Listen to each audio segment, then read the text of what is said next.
Good morning. Morning మ్యాగజైన్‌కి స్వాగతం. ప్రముఖ దినపత్రికలో వస్తున్న వార్తలోనికి జరుగుతున్న పరిణామాలు చూద్దాం. ఈనాడు చూస్తే పాలే లేని పాపాల నెయ్యి అన్నటువంటిది హైలైట్ చేశారు. అక్షరాల 60 లక్షల కిలోల సరఫరా 2019-24 మధ్య దాంతోనే 20 కోట్ల శ్రీవారి లడ్డూల తయారీ, వైకాపా పాలనలో కుంభకోణం, 235 కోట్లు దుర్వినియోగం, డైరీలతో చేతులు కలిపిన తిరుమల తిరుపతి దేవస్థానం ఇంటి దొంగలు, వైవి సుబ్బారెడ్డి పిఏ చిన్నప్పన్న డైరీల ప్రతినిధులతో బేరసారాలు, హవాలా మార్గాల్లో లంచాల స్వీకరణ తేల్చి చెప్పిన సిట్ 600 పేజీలతో తుది అభియోగ పత్రం దాఖలు. వైకాపా హయాంలో 2019-24 మధ్య తిరుమల తిరుపతి దేవస్థానానికి అసలు నెయ్యే కాని దాన్ని నెయ్యి పేరిట సరఫరా చేశారని సుప్రీంకోర్టు ఏర్పాటు చేసిన సిట్ నిగ్గు తేల్చింది. పాలే లేకుండా పామ్ ఆయిల్, పామ్ కర్నెల్ ఆయిల్తో సిద్ధం చేసిన పదార్థాలని నెయ్యి ముసుగులో సరఫరా చేశారని పేర్కొంది. దానికి నెయ్యి సువాసనలు వచ్చేలా చేసేందుకు బీటా కెరోటిన్ లాంటి రసాయనాలను కలిపారని తేల్చింది. ఇలా 5 ఏళ్ల వ్యవధిలో ఏకంగా 60 లక్షల కిలోల కల్తీ నెయ్యి సరఫరా జరిగిందని వెల్లడించింది. దీంతోనే 20.01 కోట్ల శ్రీవారి లడ్డూలు, ఇతర ప్రసాదాలు తయారు చేశారని తెలిపింది. ఈ కుంభకోణంలో 235 కోట్ల తిరుమల తిరుపతి దేవస్థానం నిధులు దుర్వినియోగానికి పాల్పడమే కాకుండా కోట్ల మంది భక్తుల మనోభావాలు దెబ్బతీశారని వివరించింది. కొంతమంది తిరుమల తిరుపతి దేవస్థానం ఉద్యోగులు, అధికారులు, డైరీ సంస్థల ప్రతినిధులతో కుమ్మక్కై ఈ కల్తీ నెయ్యి సరఫరాలో భాగస్వాములయ్యారని పేర్కొంది. తిరుమలకు కల్తీ నెయ్యి సరఫరా చేసిన కేసులో సిట్ అధికారులు నెల్లూరు ఏసీబీ కోర్టులో శుక్రవారం తుది అభియోగ పత్రం దాఖలు చేశారు. 600 పేజీలకు పైగా ఉన్న అభియోగ పత్రంలో ఇవంతా రాసుకొచ్చారన్నట్టు రాశారు. ఇప్పుడు ఈ కుంభకోణానికి సంబంధించిన అసలైనటువంటి లాజిక్ చూడండి. పంది కొవ్వు, ఆవు కొవ్వుతో కూడినటువంటి నెయ్యిని వాడారు. ప్రత్యేకించి భక్తుల మనోభావాలు దెబ్బతీయడానికి ఈ కుట్ర చేశారు. ఇది ఆ రోజున చంద్రబాబు గారు స్వయంగా స్టేజీ మీద మాట్లాడినటువంటి మాట. ఆవు కొవ్వు, పంది కొవ్వు, చేప కొవ్వు అన్నటువంటి. ఇప్పుడు ఇందులో ఏం తేలింది? అదేదన్నా ఉందా? రెండవది, దాంట్లో ఎలా రాజకీయంగా వాడారు గుడిని? ఖచ్చితంగా కల్తీ చేసినోడు ఖచ్చితంగా క్రిమినల్, లోపల వేయాల్సిందే, బొక్కలో తొయ్యాల్సిందే. అందులో ఉద్యోగులు చేసిన వెధవ పని ఇది. ఉద్యోగులు చేసిన వెధవ పని. దాన్ని తీసుకెళ్ళి ఎక్కడ ఆపాదించుకొచ్చారు? వైవి సుబ్బారెడ్డి చేసేసాడు, ఆ కరుణాకర్ రెడ్డి చేసేసాడు, ధర్మారెడ్డి చేసి బొక్కలో తొయ్యాలి కదా మరి వాళ్ళని. తర్వాత ఇప్పుడు అవన్నీ ఎందుకు చేయలేదు సిబిఐ? అదే కనుక మన సిట్ అయ్యి ఉంటే అవన్నీ చేసి ఇప్పుడు దాన్ని రాజకీయంగా వాడేది. అంటే దేవుడిని రాజకీయానికి వాడుతున్నామా లేదా? ఇంకోటి, ఇది పాలే లేని పాపాలని ఖచ్చితంగా ఇట్లాంటి కల్తీది. ఇప్పుడు మొన్న ఇక్కడ మిగతా గుళ్ళల్లో కూడా అట్లాంటి నెయ్యిలే దొరికినాయి కదా. ఈ దరిద్రులు చేసే దరిద్రుల్ని అక్కడ నీ దగ్గర ఉన్నటువంటి రిపోర్టింగ్ సిస్టమ్ కరెక్ట్గా ఉండాలి. ఆ సిస్టమ్ ఇప్పుడు సెట్ చేస్తున్నామని చెప్తున్నారు. ఖచ్చితంగా భగవంతుడి దయ వలన ఒక మంచి జరిగింది. ఇక నుంచి అలాంటి తప్పు చేయడానికి అవకాశం లేనటువంటిది. అట్ ద సేమ్ టైం దీన్ని రాజకీయంగా వాడుకునేటటువంటి దాంట్లో, ప్రజల్ని మోసం చేయాలనుకున్నటువంటి దాంట్లో అసలు విషయం బయటపడింది. ఇందులో రాజకీయ కోణాలు కాదు, దరిద్రులు ఉన్నటువంటి వాళ్ళు అన్నం పెట్టిన దేవుడికే సున్నం పెట్టే దరిద్రులు తయారయ్యారు అన్నటువంటి. ఇందులో వైవి సుబ్బారెడ్డి పిఏ అప్పన్న ఖచ్చితంగా ఆడు కూడా దరిద్రువే ఇప్పుడు అందులో. అది ఇప్పుడు తేలినటువంటి విషయం. కానీ టోటల్గా దీన్ని రాజకీయంగా వాడుకున్నటువంటి వాళ్ళు పాపాత్ములు అవుతారా, పుణ్యాత్ములు అవుతారా? ఇది ఆలోచించుకోవాల్సిన అంశం. అయితే బామ్జీ మాట బంగారు బాట అంటూ వయసు 91, రిటైర్ అయ్యి 32 ఏళ్ళు, పొద్దు పొడవక ముందే వ్యాయామానికి రెడీ అంటారు. పొద్దు వాళ్ళకి కూడా ఏదో పని చేస్తూనే ఉంటారు. కాఫీ కలపడం నుంచి కారు నడపడం దాకా తన పని దానే చేసుకుంటారు. ఈ మనసును చూసి వయసు వెనకడిగేస్తే ఉత్సాహానికి ఆరోగ్యం పాదాక్రాంతమైంది. 30 దాటగానే బీపీ 40 దాటగానే షుగరు 50 నిండకుండానే గుండె జబ్బులు దండెత్తున్న కాలంలో ఆమె జీవితం మంచి పాఠం అంటూ ఆరోగ్యకరంగా ఉన్న ఒక వృద్ధురాలికి సంబంధించినటువంటి వార్తని హైలైట్ చేశారు. మంచి వార్త ఇది. అయితే 27న దేశవ్యాప్త సమ్మె అంటూ బ్యాంకు ఉద్యోగ సంఘాల ప్రకటన. దీర్ఘకాలంగా పెండింగ్లో ఉన్నటువంటి 5 రోజుల పనిదినాల డిమాండ్పై ఈ నెల 27న దేశవ్యాప్త సమ్మె చేయాలని బ్యాంకు ఉద్యోగుల సంఘాలు నిర్ణయించే విషయాన్ని 9 ఉద్యోగ సంఘాల సమ్మెకు United Forum of Banking Unions ఓ ప్రకటనలో వెల్లడించింది. 27న సమ్మె కొనసాగినట్లయితే బ్యాంక్ కార్యకలాపాలకు వరుసగా 4 రోజుల పాటు అంతరాయం కలుగుతుంది. ఎందుకంటే జనవరి 24 శనివారం, 25 ఆదివారం, 26 రిపబ్లిక్ డే సెలవు దినాలు బ్యాంక్ కార్యకలాపాలకు అంతరాయం కలిగే విషయాన్ని ఇప్పటికే చాలా బ్యాంకులు తమ ఖాతాదారులకు తెలియజేశాయి. ప్రస్తుతం నెలలో 2, 4 శనివారాల్లో బ్యాంకులు పనిచేయవు. ప్రతి శనివారం సెలవు ఇవ్వాలని వేతన సవరణ ఒప్పందంలోనే అంగీకరించిన విషయాన్ని యూనియన్లు గుర్తు చేస్తున్నాయి అన్నటువంటిది హైలైట్ చేశారు. లేకపోతే అక్రమాల లేఅవుట్లు, క్రమబద్ధీకరణకు నోట్లు. గత పాలనలో ప్రభుత్వ భూములు వైకాపా నేతల లేఅవుట్లు ఇప్పుడు ఎల్ఆర్ఎస్లో ఈ క్రమబద్ధీకరణకు ఒత్తిళ్లు, కొన్ని జిల్లాల్లో బేరసారాలతో మెత్తబడుతున్న అధికారులు అంటూ వైకాపా ప్రభుత్వంలో సర్కారు భూములు, చెరువులు, గెడ్డలు ఆక్రమించి లేఅవుట్లు వేసిన కొందరు మాజీ ఎమ్మెల్యేలు, వైకాపా నేతలు వాటిలో ప్లాట్లను లేఅవుట్ క్రమబద్ధీకరించేందుకు యత్నిస్తున్నారు. లేఅవుట్తో ప్రభుత్వ భూమిని కలిసి ఉన్నట్టు సిబ్బంది క్షేత్రస్థాయిలో పరిశీలనలో వెల్లడైన ప్లాట్ల క్రమబద్ధీకరించిన అధికారులపై ఒత్తిడి తెస్తున్నారు అన్నటువంటి వార్తని హైలైట్ చేసింది. లేకపోతే కుంభమేళాల గోదావరి పుష్కరాలు 10 కోట్ల నుంచి వచ్చే అవకాశం 18 నెలలే ఉంది, వెంటనే పనులు ఆరంభించండి సీఎం. వచ్చే ఏడాది జూన్ 26 నుంచి జూలై 7 వరకు గోదావరి పుష్కరాలను కుంభమేళాలను తలపించాలని నిర్వహించాలని, దీనికోసం యంత్రాంగం సన్నద్ధం కావాలని సీఎం చంద్రబాబు ఆదేశించారు. ఇంకా 18 నెలల సమయం మాత్రమే ఉన్నందున వెంటనే అన్ని శాఖలు పనులు ప్రారంభించాలని నిర్దేశించారు.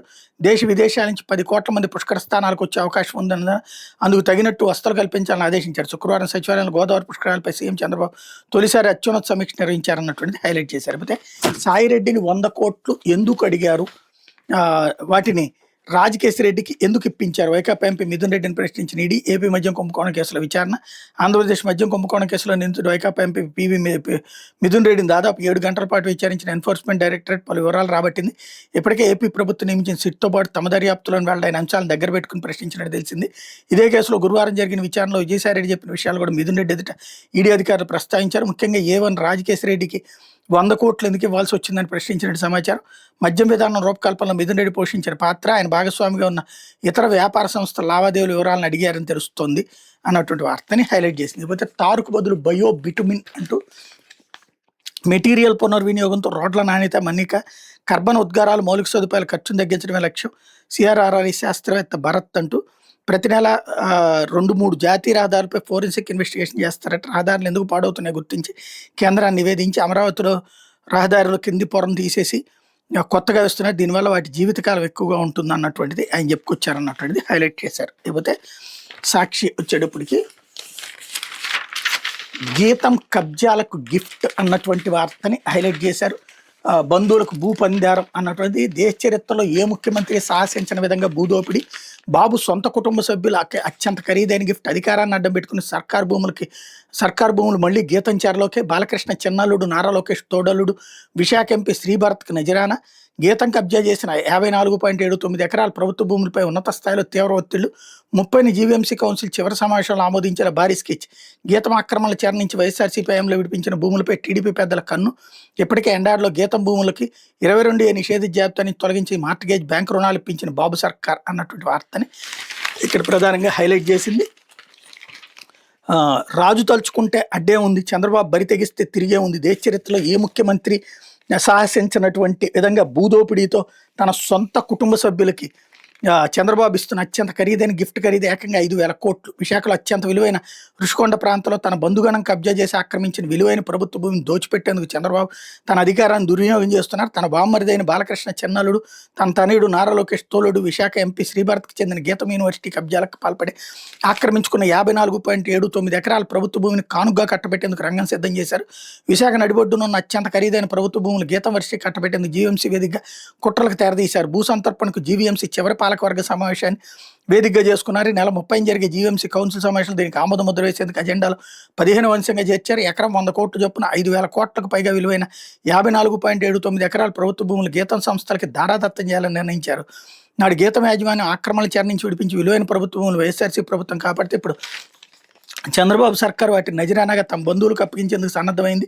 1,000 కోట్ల ఆస్తులకు వారసుడైన ఎంపీ భరత్ ప్రభుత్వ భూములను అప్పనంగా కొట్టేసి తన భూదాహాన్ని తీర్చుకోవడానికే విశాఖ ఎంపీ అవతారం ఎత్తారనే విమర్శలు వెలువెత్తుతున్నాయి. బలం లేకపోయినా జీవీఎంసీ మేయర్పేటని బలవంతంగా లాక్కుని టీడీపీ కౌన్సిల్కు ఇదే చివరి సమావేశం కావడం గణార్హం. ఇదే అదనంగా ప్రభుత్వ పెద్దలు తమ కుటుంబ సభ్యులకు లబ్ధి చేకూర్చేలా అధికార యంత్రాంగంపై తీవ్ర ఒత్తిడి తెచ్చినట్టు తెలుస్తోంది. సీఎంఓ లోకేష్ పేషి నుంచి జీవీఎంసీపై తీవ్ర ఒత్తిడి వస్తున్న నేపథ్యంలో 1,000 కోట్ల విలువైన ప్రభుత్వ భూములు గీతం వర్సిటీకి దారాదత్తం చేయాలని కుట్రకు పదును పెట్టారు. 5,000 కోట్లకు పైగా విలువైన భూముల్ని చివరి సమావేశంలో నారా లోకేష్ తోలుడు ఎంపీ శ్రీభరత్ కానుగ్గా ఇవ్వాలని కౌన్సిల్ భావిస్తోంది. 96లో చంద్రబాబు సీఎంగా ఉన్నప్పటి నుంచి తమ సన్నిహితులు భూ ఆక్రమణలను ప్రోత్సహిస్తూ వస్తున్నారు. ఇందులో భాగంగానే గీతం ఆక్రమణ పర్వం మొదలైంది. ఒక్కో గజం తమ చెరలోకి తీసుకుంటూ ప్రభుత్వ భూములకు అక్రమాల కంచె వేసింది. 14-19 మధ్య చంద్రబాబు అధికారంలో ఉన్నప్పుడు కూడా గీతం ఆక్రమణ చెరలో ఉన్న భూములను సదరు వర్సిటీకి ఎలివేషన్ కింద బదలాయించేందుకు సన్నాహాలు చేసిన పాచిక పారలేదు. తర్వాత అధికారంలోకి వచ్చిన వైఎస్ఆర్సీపీ విశాఖలో భూ కుంభకోణాలపై కొరడా ఒలిపించింది. కబ్జా రాయుల చెరలో 1 సెంటు కూడా ప్రభుత్వ భూమి ఉండటానికి వెళ్ళేదని అప్పుడు ముఖ్యమంత్రి వైఎస్ జగన్మోహన్ రెడ్డి అధికార యంత్రాంగాన్ని ఆదేశించారు. ఈ క్రమంలో గీతం భూ ఆక్రమణలపై రెవెన్యూ అధికారులు నివేదిక సిద్ధం చేశారు. గీతం ఆక్రమించుకున్న భూమిలో 40.51 ఎకరాలకు పైగా దశల వారీగా స్వాధీనం చేసుకున్నారు. గీతం వరిష్టి అడ్డగోలుగా ప్రభుత్వ భూములను ఆక్రమించేసి అందులో నిర్మించిన రక్షణ గోడ, గార్డెన్, గ్రావెల్ బండ్లను తొలగించారు. గీతం యాజమాన్యం కోర్టును ఆశ్రయిస్తే స్టేటస్ కో ఇచ్చింది. మిగిలిన 14 ఎకరాలకు పైగా భూమికి సంబంధించి కోర్టులో విచారణ పెండింగ్లో ఉంది. ప్రభుత్వ భూములను ఆక్రమించిన గీతం యాజమాన్యంపై చర్యలు తీసుకోవాలని 2016లోనే స్థానికుల నుంచి పలు ఫిర్యాదులు అందే. గీతం చెరలో ఉన్న భూములు ఆక్రమించినవేనన్నాడు. చంద్రబాబు ప్రభుత్వం నియమించిన సిట్ కూడా స్పష్టం చేసింది. ఇప్పుడు అవే భూములను గిఫ్ట్గా ఇచ్చేందుకు బాబు సర్కార్ సన్నద్ధమైంది. గీతం యాజమాన్యాల భూ కబ్జాలపై అప్పటి ప్రభుత్వ మాజీ ప్రధాన కార్యదర్శి ఐవైఆర్ కృష్ణారావు ఛానల్కి ఇచ్చిన ఇంటర్వ్యూలో మాట్లాడుతూ అది భూముల ఆక్రమణ అని స్పష్టం చేశారు. తాను chief commissioner of land administration బాధ్యతలు నిర్వహిస్తున్న సమయంలో గీతం యూనివర్సిటీకి భూ కేటాయింపులు అడ్డుకున్నట్టు వెల్లడించారు. ఎన్ కిరణ్ కుమార్ రెడ్డి సీఎంగా ఉన్న సమయంలో గీతం యాజమాన్యం సుమారు 34 ఎకరాల ప్రభుత్వ భూమిని కోరిందని, దీనిపై రాజకీయ ఒత్తిళ్లు వచ్చినప్పుడు నిబంధనలకు విరుద్ధంగా తాము తిరస్కరించినట్టు పేర్కొన్నారు. గీతం కోరిన ఆ భూమిని ప్రైవేట్ సంస్థకు కాకుండా కేంద్ర ప్రభుత్వ విభాగాలైన ఇన్కమ్ ట్యాక్స్, కస్టమ్స్, సామాజిక సంక్షేమ శాఖలకు కేటాయిస్తూ 2014 ఫిబ్రవరి 20 సీసీఎల్ఏ నుంచి ప్రొసీడింగ్స్ ఇచ్చామని తెలిపారు. అయితే తాను పదవి విరమణ చేసిన తర్వాత నాటి ప్రభుత్వం టీడీపీ సర్కార్ నిబంధనలకు విరుద్ధంగా వ్యవహరించిందని వెల్లడించారు. 2014 ఇచ్చిన ప్రొసీడింగ్స్ రద్దు చేస్తూ 2017 మే 15 జీవో నెంబర్ 165 విడుదల చేశారని చెప్పారు. అప్పటికే ఆ ప్రభుత్వ భూములు గీత విద్యా సంస్థలు ఆక్రమించుకున్న ఆరోపణలు వాస్తవమైన పరోక్షంగా వ్యాఖ్యలు చేశారు. ప్రభుత్వ భూమి ఆక్రమణకు గురైనప్పుడు దాన్ని తిరిగి స్వాధీనం చేసుకోవడానికి వైఎస్ఆర్సీ ప్రభుత్వం తీసుకున్న చర్యలు, కంచి వేయడం, ఆక్రమణ తొలగింపు లాంటివి ఐఏవైఆర్ సమర్థించారు. ఎవరు కబ్జా చేసిన ప్రభుత్వ భూమిని వెనక్కి తీసుకోవడం సరైన చర్య అని స్పష్టం చేశారు. విశాఖలోని అత్యంత ఖరీదైన ప్రాంతాల్లో వేల కోట్ల విలువైన భూములను చంద్రబాబు ప్రభుత్వం ఊరు పేరు లేని ఉర్సా లాంటి సంస్థలకు బరితెగించి అప్పనంగా కట్టబెడుతుంది. ఎకరం కేవలం 99 పైసలు లీజుకి ఇచ్చేస్తూ ప్రభుత్వం ఖజానాకు భారీ గండి కొడుతోంది. విషయం బహిర్గత కావడంతో జీవోలు జారీ అంశాన్ని పెండింగ్లో పెట్టింది. బడ్డీ కొట్లు తొలగిస్తూ బడాబాబుకు భూములా అంటూ ఇవి ఏఎస్ శర్మ ఇక్కడ ఒక స్టేట్మెంట్ని కూడా హైలైట్ చేశారు. లేకపోతే ల్యాండ్ టైటిలింగ్ ఆదర్శం అన్నటువంటి వార్తని హైలైట్ చేశారు. అన్ని రాష్ట్రాలు ఇదిగా మరింత దృష్టి సారించాలని సూచన. భారత్లో భూసేకరణ సమస్యలు గందరగోళం, ఇది వృద్ధికి తయారీ రంగానికి ఒక పెద్ద సవాలు. అయితే కొన్ని రాష్ట్రాలు కొత్త పద్ధతులతో ప్రయోగాలు, ఏపీలో సృజనాత్మక రీతిలో భూ వినియోగం, భూ సంస్కరణలు. ఈ దిశగా ల్యాండ్ టైటిలింగ్ అంశంపై గట్టిగా ముందుకు వెళ్లడం ముఖ్యమైన స్పష్టీకరణ. సీఎం చంద్రబాబు సమక్షంలో అంతర్జాతీయ స్థాయిలో ప్రశంసలు. తద్వారా ఎన్నికలకు ముందు బాబు ఎల్లో మీడియా చేసిందంత దుష్ప్రచారమైన తేడతెల్లం. జగన్పై కక్షతో దాన్ని ఏకపక్షంగా రద్దు చేసిన బాబు సర్కార్ అన్నటువంటిది హైలైట్ చేశారు. లేకపోతే నకిలీ మద్యం కేసులో జోగి సోదరులకు బెయిల్, విజయవాడ జైలు నుంచి విడుదల. అక్రమ కేసులు వెనక చంద్రబాబు నా మీద లోకేష్ చేసిన ఆరోపణలపై ప్రమాణానికి రావాలి మాజీ మంత్రి జోగి రమేష్ అన్నటువంటి హైలైట్ చేశారు. లేకపోతే ఉద్యోగులకు బాబు సర్కార్ మరణ శాసనం. ప్రభుత్వ వేధింపులకు 10 రోజుల్లోనే 4 ఉద్యోగులు బలి. అలవికాని లక్ష్యాలతో మానసిక క్షోభకు గురి చేస్తున్న సీఎం చంద్రబాబు ప్రభుత్వం వెంటనే ఉద్యోగుల మరణాలపై స్పందించి సమీక్ష ఏర్పాటు చేయాలి. ఉద్యోగులతో ప్రజాప్రతినిధులు, ఉన్నతాధికారులు గౌరవంగా వ్యవహరించాలి. సర్కార్ వైఖరిని మార్చుకోబోతే ఉద్యోగుల తరపున పోరాటం ఉధృతం. ఉద్యోగులు అధైర్యపడకుండా ఓపికతో ఉండండి, మళ్ళీ చాలా మంచి రోజులు వస్తాయి. Andhra Pradesh government employees federation chairman Kakarla Venkataramareddy highlight చేశారు. లేకపోతే ల్యాండ్ టైటిలింగ్ యాక్ట్పై ప్రజల్ని తప్పుదోవ పట్టించారు. నాడు దుష్ప్రచారం చేసిన టీడీపీ నాయకులు ఇప్పుడు దానిలో భాగమైన రీసర్వేని అమలు చేస్తున్నారు. మాజీ మంత్రి ధర్మాన ప్రసాదరావు ధ్వజం. బ్రిటిష్ హయాం తర్వాత మళ్ళీ వైఎస్ జగన్ ప్రభుత్వం సమగ్ర భూ రీసర్వే చేయించారు. 100 ఏళ్ల తర్వాత అత్యంత పారదర్శకంగా జరిగింది. సర్వే రాయిపై బొమ్మ ఉన్నంత మాత్రం భూములు కొట్టేయడం సాధ్యమా? తాజా సర్వే అని చెప్పడానికే బొమ్మ వేశాం అన్నటువంటిది హైలైట్ చేశారు. అయితే మద్యం అక్రమ కేసులో ఈడీ విచారణకి హాజరైన ఎంపీ మిథున్ రెడ్డి అన్నటువంటిది హైలైట్ చేశారు. లేకపోతే గోవిందరావుది ముమ్మాటికి ప్రభుత్వ హత్య, ఉన్నత స్థాయి స్వతంత్ర సంస్థతో దర్యాప్తు చేయించాలని డిమాండ్. జీవీఎంసీ ఎస్సీ గోవిందరావుకు వైఎస్ఆర్సీపీ నేతల నివాళి అన్నటువంటిది హైలైట్ చేశారు. చంద్రబాబు ప్రత్యేక విమానాల ఖర్చు ఏడాదికి 54.63 కోట్లు, 4వ త్రైమాసిక వ్యయానికి 13.66 కోట్లు విడుదల. సాధారణ పరిపాలన శాఖ ఉత్తర్వులు జారీ. గత 3 త్రైమాసికాల్లో ప్రత్యేక విమానాల హెలికాప్టర్ అద్దెకు 40.97 కోట్లు. మరోవైపు లోకేష్, పవన్ కళ్యాణ్ కూడా ప్రత్యేక హెలికాప్టర్లను చక్కర్లు. వాళ్ళ లెక్కలు తేలాల్సి ఉంది అన్నటువంటి వార్తని హైలైట్ చేశారు. లేకపోతే ప్రాణం తీసిన ఫైనాన్స్ కంపెనీ వేధింపులు, ఇంటికే తాళం వేయడంతో యజమాని బలవన్మరణ. కృష్ణా జిల్లా పెదపూరిమాడి మండలంలో ఘటన. ఓ ప్రైవేట్ ఫైనాన్స్ కంపెనీ ఒక నిండు ప్రాణం బలి తీసుకుంది. అప్పు తీర్చలేదు, ఇంటికి తాళం వేసి నోటీసులు అంటించడంతో మనస్తాపం చెందిన వ్యక్తి ఉరేసుకుని ఆత్మహత్యకు పాల్పడ్డాడు. కృష్ణా జిల్లా పెదపారపూడి మండలంలో శుక్రవారం జరిగిన ఈ ఘటన స్థానికంగా చర్చనీయాంశమైంది అన్నటువంటిది హైలైట్ చేశారు. లేకపోతే సత్యసాయి జిల్లాలో నాటు తుపాకుల కలకలం. 3 తుపాకులు, 25 బుల్లెట్లు స్వాధీనం. శ్రీ సత్యసాయి జిల్లా తలుపుల మండలం బట్టిరేపల్లి అటవీ ప్రాంతాల్లో నాటు తుపాకుల కలగని రేపు అటవీ శాఖ divisional range officer Pradeep Kumar తెలిపిన వివరాల ప్రకారం గురువారం రాత్రి బట్టిరేపల్లి అటవీ ప్రాంతానికి 4 వ్యక్తులు నాటు తుపాకులతో వెళ్ళినట్టు అటవీ శాఖ అధికారులకు సమాచారం వచ్చింది. వెంటనే అక్కడికి చేరుకుని విచారిస్తే బట్టిరేపల్లికి చెందిన మల్లికార్జున, అన్నమయ్య జిల్లా గొవ్వపల్లికి చెందినటువంటి సయ్యద్ సుబహాన్, షేక్ మహమ్మద్ షఫీ, కడపకు చెందిన సయ్యద్ మహమ్మద్ సాదిక్లుగా గుర్తించారన్నటువంటి వార్తని హైలైట్ చేశారు. లేకపోతే ఆంధ్రజ్యోతి మా నీళ్లు మీకు ఇవ్వడం ఏంటి అంటూ మీరు వరేసుకుంటే మరి మేము అపరాలు వేయాలా, తెలంగాణపై తెలంగాణ వాదులపై ఏపీ తీవ్ర అభ్యంతరం, మాకు కేటాయించిన 512 టీఎంసీలు మేము 130 టీఎంసీలు వాడుకుంటే చాలా, మిగతా 382 టీఎంసీలు మీకు ఇచ్చేయాలా, కృష్ణా జలాలపై తెలంగాణ అవన్నీ పిచ్చి లెక్కలు, పంటల మార్పిడి పాటించాలి, మాకు సలహా ఇవ్వడం ఏంటి, పొరుగు రాష్ట్ర వాదనలో పసలేదు, ఏపీ తరపున సీనియర్ న్యాయవాది జయదీప్ గుప్తా స్పష్టీకరణ, బ్రిజేష్ కుమార్ ట్రిబ్యునల్ విచారణ వచ్చే నెల 23, 24, 25 వాయిదా అన్నటువంటి వార్తని హైలైట్ చేశారు. అదే సందర్భంలో ఉదారంగా రుణాలు ఇవ్వండి అంటూ ప్రైవేటు వ్యక్తుల వద్ద తీసుకునే పరిస్థితి వద్దు, వ్యవసాయం సహా ఏ అవసరం వచ్చినా బ్యాంకులో రుణాలు తీసుకునేలా ఉండాలి, డ్వాక్రా తరహాలోని రైతులకు ప్రోత్సాహం, ఎంఎస్ఎంఈ రంగానికి మరింత ఊతం ఇవ్వాలి, బీసీ ఎస్సీ ఎస్టీ వ్యాపారులకి చేయూతలు ఇవ్వాలి, డ్వాక్రా సంఘాల ఖాతాలపై ఛార్జీలు తగ్గించండి, ప్రకృతి వ్యవసాయాన్ని ప్రోత్సహించాలి, 2 లక్షల కోట్ల రుణాల్లో 49,000 కోట్లు రీషెడ్యూల్, దీనివల్ల 1,108 కోట్లు ఆదా అయ్యాయి, రాష్ట్ర స్థాయి బ్యాంకుల సమావేశంలో చంద్రబాబు, ఎంఎస్ఎంఈలకు 95,714 కోట్ల రుణాలు, సాక్కి 2.96 లక్షల కోట్లు ఇచ్చాం బ్యాంకర్లు. బ్యాంకులకి ఈ హితబోధలు తప్పించి ఎప్పుడన్నా బ్యాంకులు ప్రభుత్వం మాట ఏంటయ్యా సచిన ఏందో ఇది ప్రతిసారి ఇది ఒక సమావేశాలు. ఇది ఇంకోటి ఏంటి, రీషెడ్యూల్ 49,000 కోట్లు రీషెడ్యూల్ అయినాయి 2 లక్షల కోట్ల రుణాల్లో అంటే అర్థం ఏంటి, అప్పు తీర్చకుండా మళ్ళీ అప్పు తీర్చేసినట్టు రాసి మళ్ళీ తిరిగి ఇవ్వడం, ఇది ప్రయోజనకరమా? అంటే అప్పు తీర్చలేని పరిస్థితుల్లో జనాలు ఉన్నారని కదా, దాన్ని రీషెడ్యూల్ అంటే అదేదో గొప్పగా రాసుకోవడం అంటే అర్థం కాదు.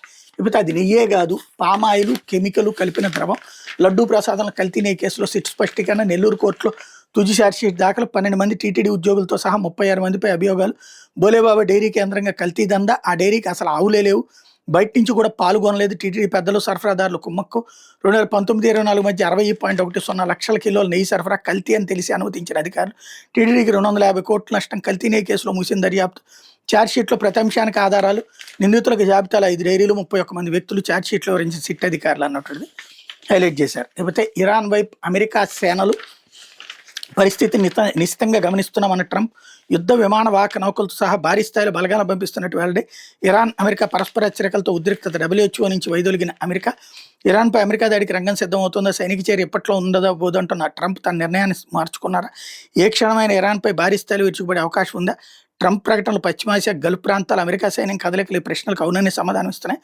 ఇరాన్లో చెలరేగిన ఆందోళనకు ఖమేనీ ప్రభుత్వం పాశవికంగా అణచివేయడంపై తీవ్ర ఆగ్రహం వ్యక్తం చేసినటువంటి ట్రంప్, ఆందోళనకారులకు సహాయం వస్తుంది, దాడికి సిద్ధమని వారం క్రితమే ప్రకటించిన విధంగా జరుగుతుంది అన్నటువంటిది హైలైట్ చేశారు. పదే పదే అదే విషయం అంటూ అమరావతిపై ఆగని జగన్ అబద్ధాలు, చదరపడుగు నిర్మాణానికి 10 నుంచి 13,000 ఖర్చట, రాష్ట్రానికి పెనుభారం అంటూ గగ్గోలు, వాస్తవానికి టవర్ల నిర్మాణంలో ఎస్ఎఫ్టీ 5,000, నివాసాల్లో గరిష్టంగా 6,884, ఆయన హయాంలో ఋషికొండ నిర్మాణంలో చదరబడికి 15,293 ఖర్చు, తప్పుడు లెక్కల విన్యాసాలు, మాయమాటలతో ప్రజలు నమ్మించే ఎత్తుగడ అంటూ ఈ నీచాతి నీచ పత్రిక విష ప్రయోగాలు, విషవార్తల గురించి చెప్తోంది. అసలు విశేషం ఏంటంటే, ఒక రాష్ట్ర రాజధానికి కావాల్సినటువంటి మొత్తం 7 బిల్డింగులు కలిపి కొండ మీదన మొత్తం కలిపి 500 కోట్ల లోపు ఖర్చు పెట్టి కట్టాడు, అది దుర్మార్గం అంట. ఇక్కడ ఒక్కొక్క బిల్డింగ్కి 1,000 కోట్ల రూపాయలు ఖర్చు అవుతుంటే అది సన్మార్గం అంట, అది విషపురాతలంట. ఎవడు విషం రాస్తున్నాడో, ఎవడు విషపూరితమైనటువంటి పత్రికలో ఇక్కడ ప్రజలకి అందరికీ అర్థమవుతుంది. అయితే ఉప్పొంగిన అభిమానం అంటూ ఘనంగా మంత్రి లోకేష్ జన్మదిన వేడుకలు, ఆలయాల్లో ప్రత్యేక పూజలు, అన్నదానాలు, తిరుమలలో ఒకరోజు భాష్యం అన్నప్రసాదం, 44 లక్షల విరాళం ఇచ్చిన రామకృష్ణ, మడకశీరలో 10,000 మందికి ఇంటి పట్టాలు అందజేత, అనాథ పిల్లలకు వాసన శెట్టి దుస్తుల పంపిణీ అన్నటువంటి వార్తని హైలైట్ చేశారు. లేకపోతే ఆ సిద్ధాంతాలు మనకొద్దు అంటూ, దేశానికి క్యాపిటలిజం కమ్యూనిజం పనికిరావు, ఏకాత్మ మానవతావాదంతోనే అభివృద్ధి, కిషన్ రెడ్డి రక్షణ రంగంలో 4వ స్థానంలో భారత్, సతీష్ రెడ్డి, ప్రపంచంలో కొన్ని దేశాలు క్యాపిటలిజం వైపు మరికొన్ని కమ్యూనిజం వైపు నడుస్తూ గొడవపడుతున్నాయి, ప్రపంచానికి తమ సిద్ధాంతాలు అవసరమని వాళ్ళు ఇద్దరు పేర్కొంటున్నారు, కమ్యూనిజం క్యాపిటలిజం భావజాలాలు భారతదేశ ఆలోచనలు సాంస్కృతిక సంప్రదాయాలకు ఏమాత్రం సంబంధం లేనివి, ఈ విషయం ఏకాత్మత మానవతావాదం వచ్చాకే తెలుసుకున్నామని మంత్రి జి కిషన్ రెడ్డి అన్నారు. విజయవాడలోని ఇందిరాగాంధీ మున్సిపల్ స్టేడియం శుక్రవారం జనసంఘ 12వ మహాసభ ఏకాత్మ మానవతా దర్శన పునఃస్మరణలో ఆయన పాల్గొన్నారన్నటువంటిది హైలైట్ చేశారు. అయితే సోషల్ మీడియాకి దూరంగా ఉండండి, అది యాంటీ సోషల్ మీడియాగా మారిపోయింది, అసంబద్ధమైన వార్తల వ్యాప్తి నేను బాధితుడిని, యువతకు మాజీ ఉపరాష్ట్రపతి వెంకయ్య సూచన, సోషల్ మీడియా యాంటీ సోషల్ మీడియాగా మారిపోయిందని, ముఖ్యంగా యువత దానికి దూరంగా ఉండాలని మాజీ ఉపరాష్ట్రపతి వెంకయ్య నాయుడు సూచించారు. సోషల్ మీడియాలో నిజానిజాలు తెలియకుండా అసంబద్ధమైన వార్తలను వ్యాప్తి చేస్తున్నాను ఆవేదన వ్యక్తం చేశారు. తాను కూడా సోషల్ మీడియా బాధితుడిని పేర్కొన్నారు. ఒక కార్యక్రమంలో సీఎం చంద్రబాబు సమక్షంలో సమయం ఎంతో లేదని, రాజధాని విషయంలో త్వరితగతిన పూర్తి చేయాలని అన్నానని, కానీ సోషల్ మీడియాలో చంద్రబాబుని చెండాడిన వెంకయ్యనాయుడు అంటూ హెడ్డింగ్ పెట్టారని ఆయన తెలిపారు. భారత పార్లమెంటుపై ఉగ్రవాద దాడి జరిగిన 25 అయిన సందర్భంగా శుక్రవారం విజయవాడ పడపట్లంకలో కృష్ణవేణి పాఠశాల జరిగిన కార్యక్రమంలో వెంకయ్య పాల్గొన్నారన్నటువంటి వార్తని హైలైట్ చేశారు. ఇది దినపత్రికలో వచ్చినటువంటి వార్తలు వెనకాల జరుగుతున్న పరిణామాలు.